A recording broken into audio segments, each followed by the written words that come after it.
ये जो सबसे अलग खड़ा हूँ मैं, सबके चेहरों को पढ़ चुका हूँ मैं।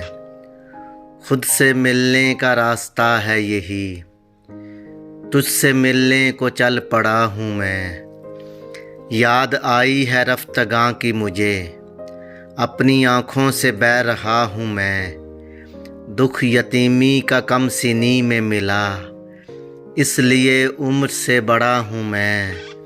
ये भी कुछ कम नहीं है मेरे दोस्त, पेड़ के साए में उगा हूँ मैं।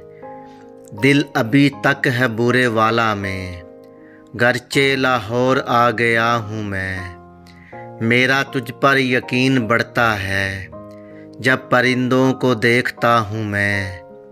कोई सुनता नहीं है मेरी बात, ऐसे लगता है मर गया हूँ मैं।